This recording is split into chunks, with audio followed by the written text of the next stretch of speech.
آج کل یہ بھی ایک ذوق ہے، سب پڑھو، ہاں سب پڑھو، بہت اچھی بات ہے، لیکن پہلے مرحلے میں اگر صحیح کتابیں نہیں پڑھی گئیں جن سے صحیح تشکیل ہوتی ہے سیرت، تو آدمی کے اندر کجی پیدا ہو جاتی ہے۔ اور میں اکثر کہتا ہوں کہ ابتدائی درجوں میں تو جو بزرگوں کی لکھی ہوئی کتابیں ہیں اور بزرگوں کے حالات میں ہے، اور ظاہر ہے سب سے بڑھ کر جو بزرگ ہیں وہ صحابہ ہیں، اور ان بزرگوں کو بزرگ بنانے والے اللہ کے نبی صلی اللہ علیہ وسلم کی ذات اقدس، تو سیرت پر کتابیں پڑھی جائیں، حالات صحابہ پر پڑھی جائیں، بزرگوں کے حالات پر پڑھی جائیں، لیکن یاد رکھیے شرط ہے لکھنے والا بھی اللہ کا نیک بندہ، صالح بندہ، اللہ کا ولی ہو۔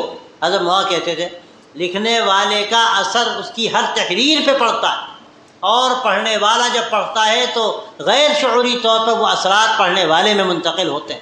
آپ مستشرقین کی کتابیں پڑھتے ہیں، کج رو جو لوگ اس دور میں مصنفین ہیں ان کی کتابیں آپ پڑھتے ہیں، ان کے اثرات پڑھیں گے۔ ہم یہ کہتے ہیں ہم اچھا لے لیں گے برا چھوڑ دیں گے، ہاں ٹھیک ہے، اگر آپ کے اندر یہ صفت بات چلے گی کسی درجے میں، لیکن کہیں نہ کہیں اس کے اثرات پڑھتے ہیں۔ اب اس کے اثرات جب پڑھتے ہیں تو اب مسئلہ پھر یہ ہوتا ہے کہ جو میل آ گیا اس کو صاف کیجیے، اور میل تو رات دن آتا ہے۔ علامہ الیاس جیسا آدمی جب گشت کرتا تھا، دورے کرتا تھا، تو حضرت رائے پوری کی خدمت میں جا کر کہتا تھا کہ حضرت لوگوں سے مل کر دل پر زنگ آ گیا، اس زنگ کو چھڑانے کے لیے آپ کی خدمت میں آیا۔ آپ غور کیجئے کیا ہوتا ہے۔ اب کتابیں ہم یہ پڑھیں گے ایران توران کی، تو کیا دل پہ زنگ نہیں آئے گا؟ اب اس زنگ کو کیسے چھڑایا جائے؟ ایسی کتابیں پڑھی جائیں جو اللہ والوں کی لکھی ہوئی ہیں، ان کتابوں کا دوسرا اثر پڑتا ہے۔ یہ بھی نصف صحبت ہے۔